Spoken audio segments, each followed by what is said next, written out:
चक्र का बाप इससे पहले ना किसी ने सुनी ना किसी ने देखी इतनी सटीक भविष्यवाणी। चाल चक्र। नमस्कार, बहुत स्वागत है आपका चाल चक्र में। मैं हूं आपके साथ शैलेंद्र पांडे और चाल चक्र के इस अंक में बात करेंगे ज्योतिष के एक ऐसे आयाम से, एक ऐसे पहलू से जिसमें लक्षणों के आधार पर हम ये समझने का प्रयत्न करते हैं कि भाई आपके कौन से ग्रह मजबूत हैं, कौन से ग्रह कमजोर हैं। कुंडली के आधार पर नहीं, आपके जीवन के लक्षणों के आधार पर। क्या मामला है आज के चाल चक्र का, चलिए जानते हैं कि आज चाल चक्र में आपके लिए क्या खास है। आज चाल चक्र में हम बात करने वाले हैं कैसे आप मंगल की पहचान करेंगे, कैसे आप जानेंगे कि मंगल आपका बेहतर है या मंगल आपका कमजोर है, कैसे समझेंगे। और मान लिया कि मंगल आपका अशुभ है, उसकी पहचान हो जाती है आपको, तो किन उपायों के द्वारा ज्योतिष शास्त्र में आप मंगल को शुभ बनाएंगे, मंगल को बेहतर कर पाएंगे। इसके अलावा होगी राशियों की सटीक भविष्यवाणी, ये भी जान पाएंगे कि कैसे आप अपने दिन को बेहतर बनाएंगे और किन उपायों के द्वारा आज के दिन का लाभ आप उठा पाएंगे। ये तमाम बातें करेंगे। बात होगी मंगल के लक्षणों की और मंगल को शुभ बनाने के सरल उपायों की, लेकिन उसके भी पहले बात होगी आज के पंचांग की।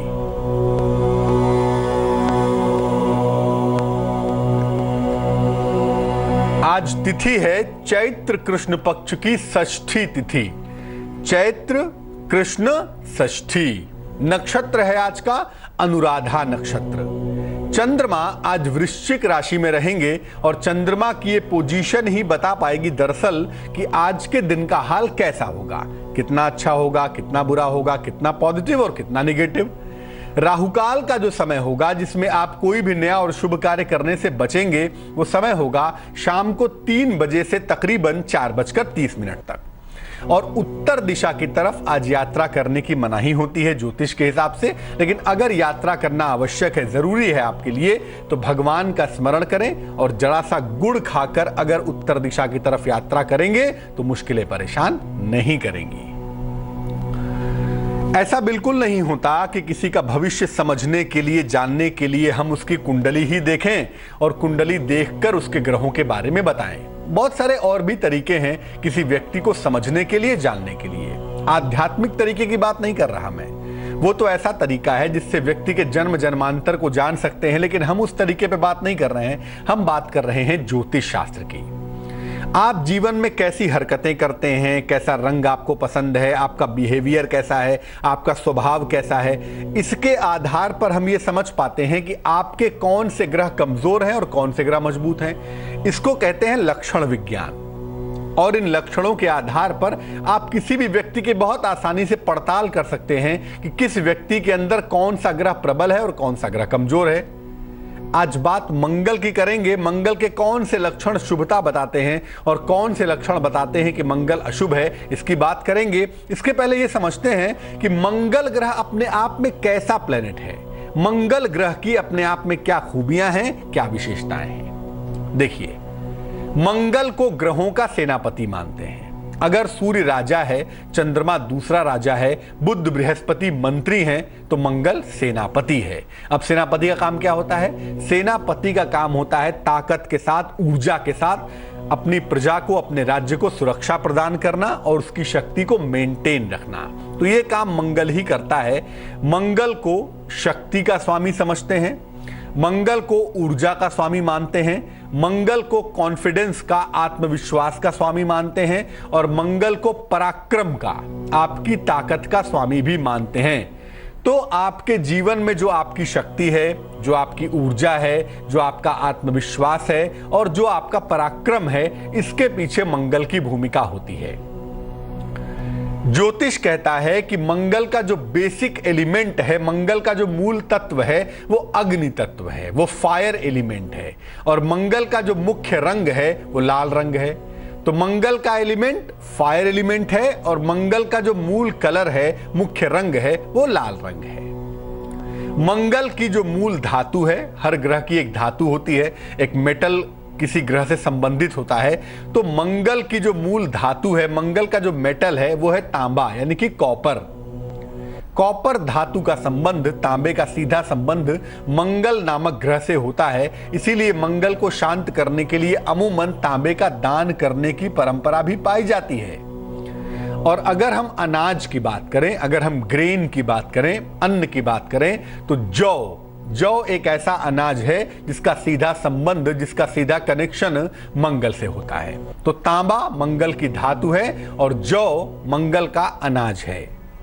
मेष और वृश्चिक मंगल की राशियां हैं। 2 राशियों पर मंगल का अधिकार है। मेष राशि जो पूरी तौर से अग्नि तत्व की राशि है और वृश्चिक राशि जो 3 हिस्सा जल है और 1 हिस्सा अग्नि है। मेष और वृश्चिक मंगल की 2 राशियां मानी जाती हैं।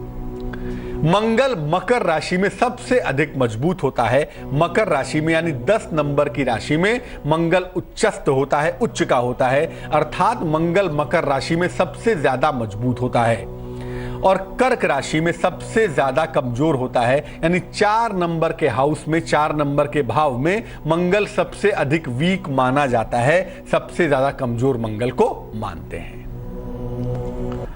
तो मंगल के तमाम लक्षण आपने समझ लिए, लेकिन मूल रूप से समझिए कि मंगल ग्रहों का सेनापति है, यानी जो ताकत है, जो शक्ति है, जो ऊर्जा है, जो रक्षा करने की स्थिति है, जो रक्षा करने की परिस्थिति है, वो मंगल से ही प्रकट होती है, मंगल से ही पैदा होती है। इसीलिए ज्योतिष में मंगल को ही शक्ति का सबसे बड़ा प्लेनेट हम मानते हैं। अब आते हैं लक्षणों के ऊपर। कैसे जानेंगे कि हमारा मंगल खराब है? ये कैसे समझें कि हमारा मंगल वीक है भाई? कैसे जानेंगे? देखिए, जब मंगल कमजोर होता है अमूमन तो व्यक्ति का स्वभाव क्रूर होता है, क्रूएल होता है और हिंसक होता है, वायलेंट होता है। जिन लोगों का मंगल कमजोर होता है वो दूसरों की रक्षा सुरक्षा नहीं करते, वो दूसरों के ऊपर अपनी क्रूरता प्रदर्शित करते हैं और अपनी हिंसा भी प्रदर्शित करते हैं। ऐसे व्यक्ति क्रूर भी होते हैं और हिंसक स्वभाव के भी होते हैं। आत्मविश्वास और साहस का स्तर कमजोर होता है। अगर मंगल कमजोर है तो यकीनन व्यक्ति का आत्मविश्वास कमजोर होगा, व्यक्ति का कॉन्फिडेंस लेवल कमजोर होगा और व्यक्ति के अंदर जो करेज की मात्रा है, जो साहस की मात्रा है, यह भी कमजोर हो जाती है। व्यक्ति का कॉन्फिडेंस वीक होता है और व्यक्ति का साहस का स्तर भी लगातार कमजोर होता है अगर मंगल कमजोर होता है तो। मंगल कमजोर होता है तो व्यक्ति को संपत्ति और जमीन के मामले में मुश्किलों का सामना करना पड़ता है। अगर आपका मंगल वीक है, अगर आपका मंगल कमजोर है तो व्यक्ति को प्रॉपर्टी की मुश्किल होगी, आपको संपत्ति खरीदने में कठिनाई होगी। अगर संपत्ति खरीद लिया तो उसको मेंटेन करने में कठिनाई होगी। अगर जमीन ले लिया तो जमीन के मामले में विवाद होंगे, झगड़े झंझट होंगे, तमाम तरह के संपत्ति और जमीन के मुकदमे होंगे, या आपकी संपत्ति और जमीन कोई और कब्जा कर लेगा, उसको लेकर मुश्किल होगी। तो अगर मंगल कमजोर हो तो व्यक्ति को जमीन, जायदाद और संपत्ति के मामले में मुश्किलों का सामना करना पड़ता है। ऐसी दशा में यह भी देखा गया है कि व्यक्ति को रक्त संबंधी समस्याएं होती हैं, क्योंकि मंगल ब्लड का स्वामी होता है, मंगल रक्त का कारक होता है। इसीलिए अगर मंगल कमजोर होता है तो यह देखा गया है कि व्यक्ति को रक्त संबंधी समस्या होती है। जैसे उसका हीमोग्लोबिन कमजोर होता है, उसको थैलीसीमिया हो जाता है, रक्त का थक्का नहीं जमता, या ब्लड रिलेटेड और सारी प्रॉब्लम हो जाती हैं अगर मंगल कुंडली में कमजोर होता है तो। मंगल को कर्ज का ग्रह भी मानते हैं, तो ऐसा भी समझिए कि जो लोग कर्जे में लगातार फंसे रहते हैं, एक कर्जा उतरा, दूसरा सवार हुआ, दूसरा उतरा, तीसरा सवार हुआ, यानी अगर आपके ऊपर लगातार कर्ज बना रहता है, कर्ज आपको परेशान करता है, तो भी समझ लीजिए कि आपका मंगल चौपट है। और अगर आप मुकदमेबाजी से जूझ रहे हैं, एक मुकदमा खत्म हुआ, दूसरा शुरू हुआ, दूसरा खत्म हुआ, तीसरा शुरू हुआ, यानी अक्सर मुकदमेबाजी आपकी लगी रहती है, यानी आप कर्ज और मुकदमेबाजी के जाल में अगर फंसे रहते हैं तो ये समझ लेना चाहिए आपको कि आपका मंगल कमजोर है, आपका मंगल चौपट है। क्योंकि मंगल के कमजोर होने का सीधा मतलब ही है कि आप किसी न किसी तरीके से कर्ज में फंसे रहेंगे, या छोटा मोटा ही सही कोई ना कोई मुकदमा लगा रहेगा। और मंगल अगर ज्यादा खराब हुआ, ज्यादा वीक हुआ, तो कभी ना कभी आपको जेल के दर्शन भी जरूर होंगे। अमूमन जो लोग जेल जाते हैं, आप उनकी कुंडलियां अगर देखें तो उसमें 70% लोगों की कुंडली में मंगल चौपट होगा, मंगल खराब होगा। अब अगर मान लिया कि आप लक्षणों को समझना चाहें तो मैं बता दूं कि अगर मंगल का संबंध आपके वैवाहिक जीवन से होगा तो वैवाहिक जीवन खराब हो जाएगा, उसमें उग्रता आ जाएगी, उसमें क्रोध आ जाएगा, उसमें हिंसा आ जाएगी, उसमें मार पिटाई की नौबत भी दिखाई देगी। यानी वायलेंस का जो टच है वो आता है अगर कुंडली में मंगल खराब हो और विवाह से इसका संबंध हो। तो जिन पति पत्नी के बीच में हाथापाई होती हो, जिन पति पत्नी के बीच में मारपीट होती हो, शारीरिक बल का प्रयोग होता हो, हिंसा होती हो, उनको समझना चाहिए कि उनका मंगल न केवल खराब है बल्कि उसका संबंध विवाह भाव से जरूर है, जिसकी वजह से ऐसी दिक्कतें आ जा रही हैं। अब ये समझते हैं कि किन लक्षणों से हम ये जान पाएंगे कि हमारा मंगल शुभ है। ऐसा तो हो नहीं सकता ना कि दुनिया में सबका मंगल अशुभ हो, या ऐसा भी नहीं हो सकता कि सबका मंगल शुभ हो। तो कुंडली के आधार पर ये कैसे समझेंगे कि हमारा मंगल शुभ है, हमारा मंगल अच्छा है। मंगल जब आपका अच्छा होगा तो आप साहसी होंगे, आप करेजियस होंगे, आपके अंदर करेज की मात्रा बहुत होगी, आप बहुत साहसी होंगे, बड़े पराक्रमी होंगे और बहुत जेनरस भी होंगे, बड़े उदार भी होंगे। लोगों की सहायता करने में, लोगों का ध्यान रखने में, लोगों की सेवा करने में आपकी भूमिका बहुत महत्वपूर्ण होगी और अपने साहस से आप दूसरों की सहायता करेंगे अगर मंगल आपका अच्छा होगा तो। और मंगल अगर आपका अच्छा होगा तो आपके अंदर कॉन्फिडेंस गजब का होगा। अमूमन आप कहेंगे कोई बात नहीं, मैं करके देखता हूं काम होता है कि नहीं होता है, चलो एक बार करके देखते हैं। तो आत्मविश्वास का जो स्तर है, जो कॉन्फिडेंस का स्तर है, वो बड़े ताकतवर होता है, बड़ा अद्भुत होता है अगर कुंडली में मंगल बहुत अच्छा होता है तो। जब कुंडली में मंगल अच्छा होता है तो ऐसे लोग साहस के क्षेत्र में, यानी जहां पर ताकत दिखानी होती हो, जैसे पुलिस है, आर्मी है, इंटेलिजेंस है, मिलिट्री है या पैरा मिलिट्री फोर्सेस हैं, जहां पर वर्दी पहनी जाती हो जो आर्मी हो या आर्म्ड फोर्सेस का मामला हो, वहां पर खूब सफलता मिलती है। मंगल अच्छा होता है तो लोग आर्मी में, सेना में, पुलिस में उच्च पदों तक भी पहुंचते हैं और उच्च पदों पर विद्यमान होते हैं। और अगर मंगल अच्छा होता है तो मान लिया आर्मी में नहीं गए तो टेक्निकल फील्ड में जाते हैं, बड़े माने जाने, बड़े धुरंधर इंजीनियर होते हैं, बड़े अच्छे इंजीनियर होते हैं, परमाणु के इंजीनियर होते हैं, एरोनॉटिकल इंजीनियर होते हैं, कोई विशेष तरह की टेक्नोलॉजी जानते हैं, विशेष तरह की तकनीक जानते हैं और इसमें खूब सफलता प्राप्त करते हैं। जब कुंडली में मंगल अच्छा होता है तो इसके एक लक्षण ये भी है कि व्यक्ति धनवान होता है और उसके पास लिक्विड कैश नहीं होता, उसके पास लिक्विड मनी नहीं होती, उसके पास काफी जमीन जायदाद होती है। यानी अगर आपके पास लिक्विड कम है, आपके पास प्रॉपर्टी ज्यादा है, मकान ज्यादा है, जमीन है, दुकान है, यानी प्रॉपर्टी आपने खूब बना ली है, तो पक्की तौर पे समझिए कि आपकी कुंडली में मंगल अच्छा है। क्योंकि लिक्विड कैश ना हो, प्रॉपर्टी ज्यादा हो, इसका सीधा सा मतलब होता ही है कि आपका मंगल अच्छा होगा। और मंगल का मतलब होता है रिश्ते, खासतौर से खून के रिश्ते। तो अगर आपके खून के रिश्ते बड़े अच्छे हैं या आपके जीवन में जो रिश्तों की भूमिका है वो रिश्ते बेहद अच्छे हैं, बेहद सुंदर हैं, तो समझना चाहिए कि आपका मंगल बहुत अच्छा है। यानी अगर मंगल अच्छा होगा तो आप छोटे से छोटे रिश्ते को निभाएंगे, आप बड़े से बड़े रिश्तों की मान्यता रखेंगे, मर्यादा रखेंगे। यानी मंगल के अच्छा होने पर आप पारिवारिक संबंधों को और रिश्तों को मूल्य देंगे, उनकी कीमत समझेंगे और आपके रिश्ते हमेशा ही अच्छे बने रहेंगे। जब मंगल अच्छा हो तो अमूमन ऐसा व्यक्ति अजात शत्रु होता है, उसके शत्रु नहीं होते, और अगर होते भी हैं तो इनको कोई नुकसान नहीं पहुंचा पाता। क्योंकि मंगल अच्छा होने से आप दूसरों की सहायता तो करते ही हैं, आपके चारों तरफ एक रक्षा का आवरण होता है, एक डिफेंस होता है, और ये रक्षा का कवच आपकी सहायता करता है। तो मान लिया कोई ऐसा व्यक्ति है जिसको तमाम प्रयासों के बावजूद कोई नुकसान नहीं पहुंचा पा रहा है, तो पक्की तौर पे समझिए कि उसकी कुंडली में मंगल अच्छा होगा ही होगा। और अगर कुंडली में मंगल अच्छा होता है तो उम्र के 28वें वर्ष से विशेष सफलता प्राप्त होती है। यानी अगर आपको 28-29 साल से सफलता मिली है तो इसका एक मायना यह भी है कि आपकी कुंडली में मंगल अच्छा है, मंगल प्रभावशाली है, मंगल इफेक्टिव बना हुआ है। तो बड़े सारे से लक्षण हैं जिससे आप ये समझ सकते हैं कि मंगल आपकी कुंडली में शुभ है या अशुभ है। और अगर मंगल अशुभ है तो भी आप समझ सकते हैं लक्षणों के आधार पर, और अगर मंगल शुभ है तो भी आप समझ सकते हैं लक्षणों के आधार पर कि दरअसल मंगल की भूमिका क्या है। और कुंडली हो या ना हो, मंगल के शुभता अशुभता को जानकर उसके हिसाब से आप चीजों को देख सकते हैं।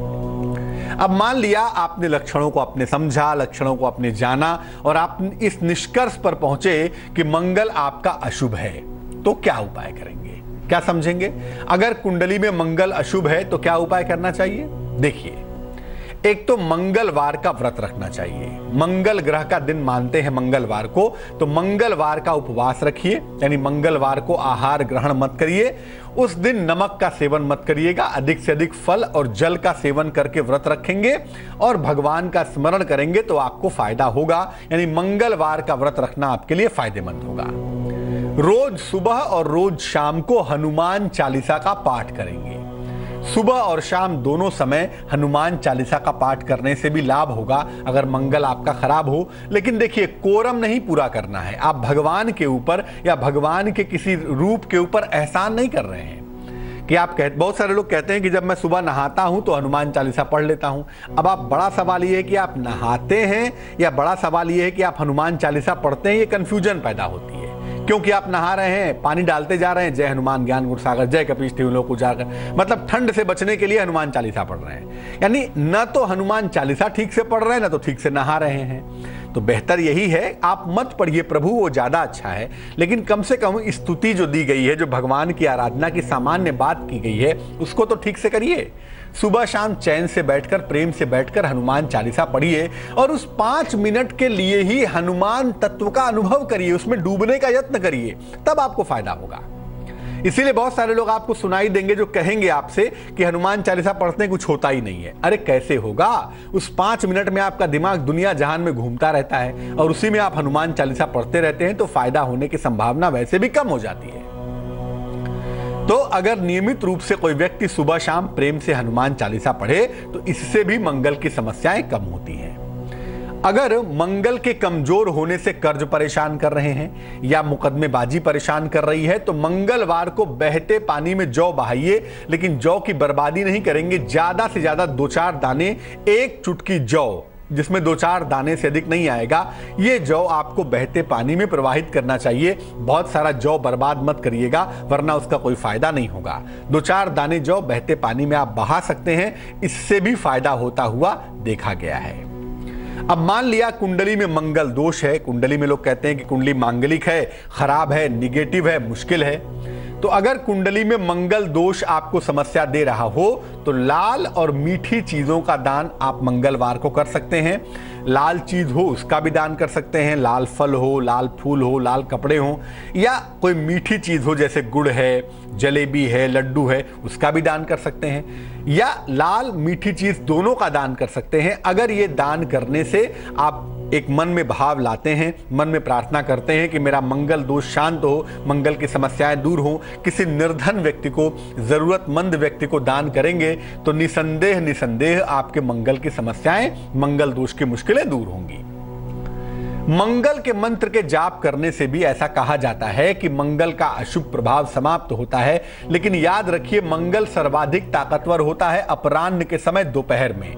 यानी मोटे तौर पे एक समय होता है 11 बजे से 1 बजे का, जब मंगल सर्वाधिक ताकतवर होता है। उस समय सूर्य भी अपने प्रचंड स्थिति में होता है, अपनी हाइयर स्टेट में होता है, और उस समय मंगल भी बहुत ताकतवर होता है। तो अगर बिल्कुल मध्य दोपहर में आप मंगल के मंत्र का जाप करें, यानी ओम क्रांग क्रीं क्रों सह भौमाय नमः या ओम अंग अंगारकाय नमः, इसमें से मंगल के किसी भी मंत्र का अगर आप अपराह्न में दोपहर के समय जप करें तो ऐसा देखा गया है कि इससे व्यक्ति को लाभ अवश्य ही होता है।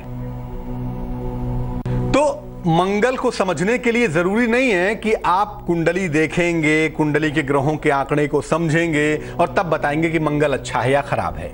आप किसी व्यक्ति के लक्षणों को देखेंगे, किसी व्यक्ति की स्थितियों परिस्थितियों को देखेंगे और बहुत सरलता से आप ये जान पाएंगे कि उसकी कुंडली में मंगल अच्छा है या मंगल बुरा है, केवल लक्षणों के आधार पर। चलिए, वक्त तो चला है एक छोटे से ब्रेक का। ब्रेक के बाद आएंगे तो चाल चक्र में किस विषय पर बात करेंगे आपको बताते हैं।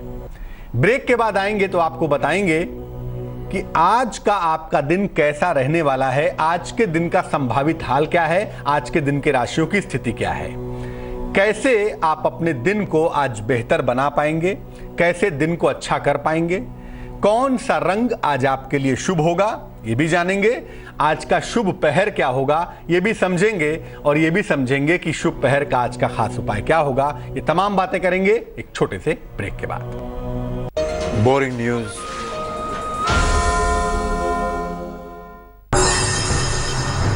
काल चक्र का बाप।